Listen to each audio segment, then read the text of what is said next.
सोचिए जरा, एक ऐसी कब्र के सामने खड़े होना जिस पर आपका ही नाम लिखा हो। यही वो पल था समीर के उस भयानक सपने का सबसे सबसे खौफनाक हिस्सा। तो ये कहानी है एक रोमांचक रोड ट्रिप की और एक बदनाम कब्रिस्तान की।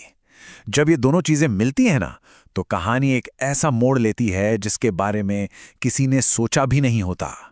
ये कहानी है तीन दोस्तों की, जिनकी मजे मस्ती एक ऐसे खौफनाक सबक में बदल गई जिससे वो शायद जिंदगी भर नहीं भुला पाएंगे। तो सवाल ये है कि आखिर ये सब शुरू कैसे हुआ।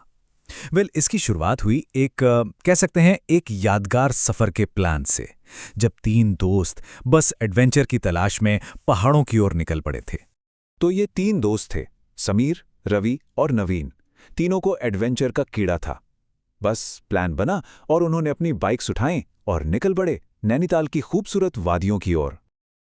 दूसरा दिन था, सूरज ढलने को था और वो एक सुनसान सड़क पर थे, भोवाली रोड। उन्हें क्या पता था कि ये सफर उनकी जिंदगी को हमेशा के लिए बदलने वाला है। अब ये जो भोवाली रोड का कब्रिस्तान है ना, ये कोई आम कब्रिस्तान नहीं था। ब्रिटिश जमाने का था और मशहूर था अपनी डरावनी कहानियों के लिए। लोग कहते हैं कि यहाँ एक बहुत बड़ा लैंडस्लाइड हुआ था जिसमें करीब करीब 150 लोग मारे गए थे। बस उसी हादसे ने इससे नैनीताल की सबसे हॉन्टेड जगहों में से एक बना दिया। और यहां पर कहानी का एक बहुत जरूरी हिस्सा आता है, समीर का एटीट्यूड। समीर, जो इन सब भूत प्रेत अलौकिक शक्तियों में मतलब जरा भी यकीन नहीं करता था, वो सबसे आगे था उस जगह को देखने के लिए। पर उसे नहीं पता था कि ये ट्रिप उसके इसी विश्वास की नींव हिलाकर रख देगी। कब्रिस्तान की जो शांति होती है ना, उसने उन्हें डराया नहीं, बल्कि उनकी लापरवाही और बढ़ गई।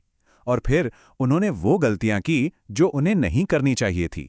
उन्होंने मरे हुए लोगों का मजाक उड़ाया, जोर जोर से चिल्लाकर वहां की शांति भंग की, और हद तो तब हो गई जब वो कब्रों पर चढ़कर सेल्फी लेने लगे। उन्हें जरा भी अंदाजा नहीं था कि वो किससे नाराज कर रहे हैं। और उनकी इस गलती का नतीजा बहुत जल्दी सामने आने वाला था। कब्रिस्तान से बस 1 किलोमीटर ही आगे गए होंगे कि उन्हें एहसास होने लगा कि कुछ बहुत बहुत गलत हो चुका है। देखते ही देखते उनकी हालत बिगड़ने लगी। सड़क पर चलते चलते ही उन्हें अचानक से इतनी तेज थकान होने लगी जैसे कोई शरीर से जान खींच रहा हो। और होटल के कमरे तक पहुंचते पहुंचते हालत और खराब हो गई। तेज बुखार, ऐसा तेज बुखार जैसे किसी ने सिर पर जलती हुई मोमबत्ती रख दी हो। और कमरे में उन्हें किसी और के होने का भी एहसास हो रहा था। हाँ, वो कमरे में अकेले नहीं थे। बेहोश होने से ठीक पहले रवि ने कुछ ऐसा देखा जिसने उसके होश उड़ा दिए। उसने देखा कि कुछ काले साए उसके दोस्तों से, समीर और नवीन से, उनकी जिंदगी खींच रहे थे। वो चीखना चाहता था, पर इससे पहले कि वो कुछ कर पाता, उसकी आंखों के सामने अंधेरा छा गया। अगली चीज जो समीर को याद है, वो उसी कब्रिस्तान में फंसा हुआ था, जहां से निकलने का कोई रास्ता ही नहीं था।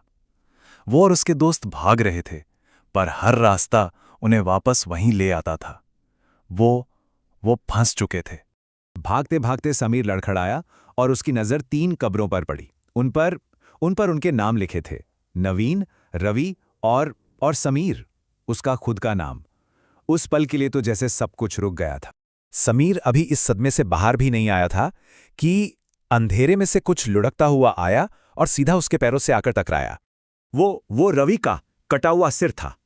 समीर की चीख पूरे कब्रिस्तान में गूंज उठी। समीर घबराकर मदद के लिए नवीन की तरफ मुड़ा, जो उसके बगल में ही डरा हुआ खड़ा था। पर जब उसने उसे देखा तो वो नवीन नहीं था। उसकी आंखें बिल्कुल काली हो चुकी थीं। उसका सिर एक अजीब तरह से टेढ़ा था और वो बस समीर को घूर रहा था। इससे पहले कि समीर कुछ समझ पाता, उसने उसकी गर्दन पकड़ ली और उसे हवा में उठा लिया। और तभी समीर की आंख खुल गई। समीर होटल के कमरे में था, हाँफ रहा था। पर यह सिर्फ एक सपना नहीं था। डर खत्म नहीं हुआ था, बल्कि असली खौफ तो अब शुरू होने वाला था। और इससे बचने का रास्ता एक स्थानीय होटल कर्मचारी ने दिखाया। और खौफ तब और बढ़ गया जब उन्हें एहसास हुआ कि उन तीनों ने बिल्कुल एक ही सपना देखा था, एक डिटेल सेम। तब उन्हें समझ आया कि ये कोई सपना नहीं था, ये एक चेतावनी थी। वो तीनों डर के मारे मदद के लिए भागे। वहीं उन्हें अजय मिला, जो वहां काम करता था। वो एक स्थानीय आदमी था जिसे पहाड़ी परंपराओं के बारे में पता था। उसने उनकी हालत देखी और सब समझ गया।